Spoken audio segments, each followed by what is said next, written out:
Hi, this is Tony76. I'm going to do an evaluation of my video assessment that I done Monday of this week. I did the assessment with a guy called Rob, who's been having several lessons from me. We did have a discussion, I'll confess, we did have a discussion before the assessment, and there was two things that we were, felt we could work on. Was one, his backhand or him directing his shots a little bit better. I will also confess that prior to that assessment, I had actually watched the last 10 minutes of his match,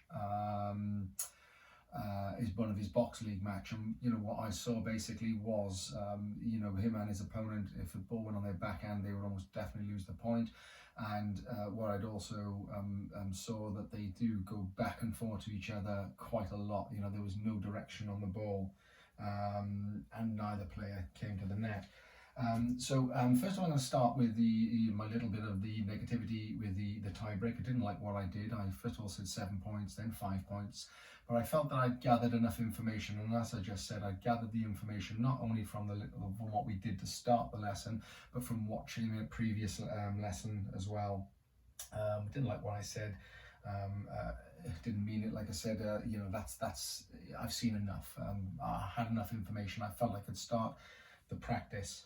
One of the feedbacks that I had was that I make sure that my teaching points are relevant to the player in front of you. So what I found that Robbie told me what shot he was in trouble with, and it was a little shorter approach than normal, but I think that's relevant to their level. So the ball was bouncing in the service, around the edge of the service line, and that's the one that he was having trouble attacking down the line.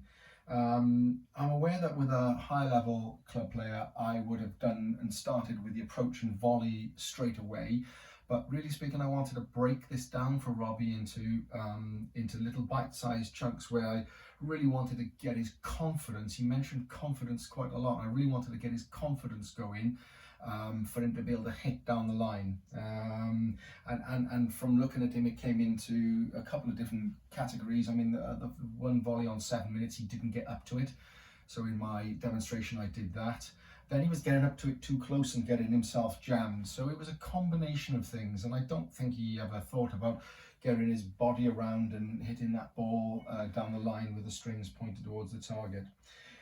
I agree, I should have stayed in the closed practices a bit longer, but I wanted to, and the progressions a little bit longer, but I wanted to demonstrate to you assessing this that this is a part of my normal coaching. I do progressions. I do the ball before and the ball after. On about 29 minutes, this is my other little criticism of myself. On about 29 minutes, maybe a little bit before that, Robbie was running into the ball and getting himself jammed. And I didn't really tell him that he was coming in too close until about 33 minutes. It still led to him getting jammed, and it's what I've seen in his previous match as well. On positive side, I really do believe I got him to do what we wanted to. I believe I got him to hit down the line, which was what we'd agreed, and with the smart goals we'd agreed that's what we wanted before. And as you saw, I didn't really have the volley until I think progression number 2. But that was in my plan. In fact, it wasn't in my plan because I really believed in the beginning we were going to work on the backhand with the conversation that we'd had, and then he kind of changed his mind and wanted to work on the shot down the line, which was also relevant to him. I believe that, and the client's feedback after, I believe that he said that I broke it down in a nice, clear understanding. I think what we really need to think here as well, Robbie's only really been playing tennis since around about when lockdown finished this year, this year, around about March, April. So Robbie he's not played I think he played a little tiny bit as a child, but really not that much, and he's not a high level player. So I really do feel that I needed to break it down into the segments, and that's why I didn't add the approach and volley for with the closed practice. I wanted him going down the line first, and then we added a few things after. I say here, my notes is that we didn't start that until progression number 2. And on a positive note for that, he's actually already booked another lesson with me. That he really liked the idea of going down the line on the shorter ball that he gets from his opponents and being able to volley. But as you saw, even in the warm-up, his volleying was not of a very high standard. In conclusion, I do believe that I got him to do what we started out. I believe I got him to hit down the line. And I'm gonna finish. I'm aware of the time. I'm gonna finish with the action plan that you gave me on my last assessment in 2018. And number one was the ability to develop the ability to think clear under pressure.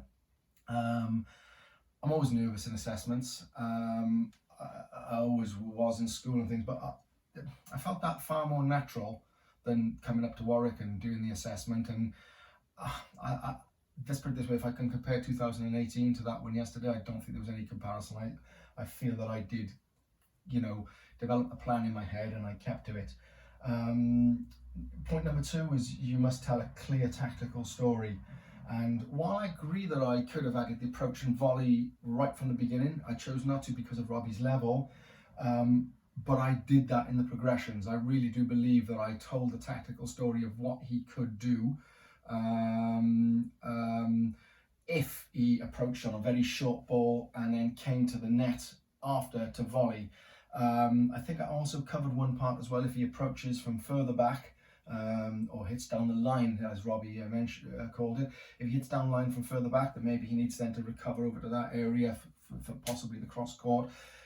I've seen Robbie play many times. He doesn't like the net. He doesn't like the net. It's something I need to work with him in future practice.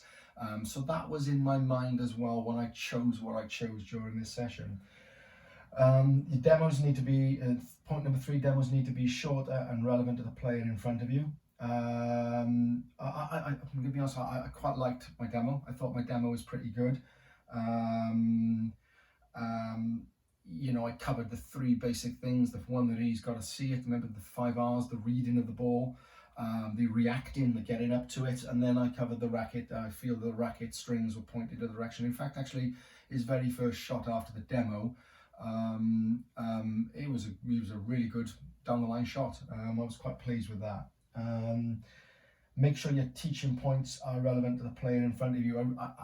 I believe with Robbie's level, I think one of the criticisms in one of my previous is that I was trying to give club level players the turn of the shoulders and generating the power to try and get a return. It was building on a return of serve, and it wasn't really relevant to their level. That's one of the things that I remember failing on before.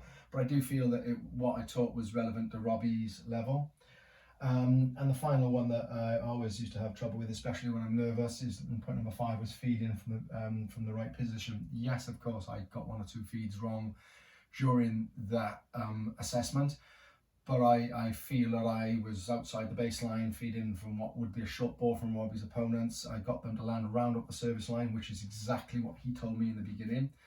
I do agree that a better level player would be approaching from further back, but yeah. So I obviously have made a decision to send this video to you, and I really do hope it's good enough, because this does mean a lot to me.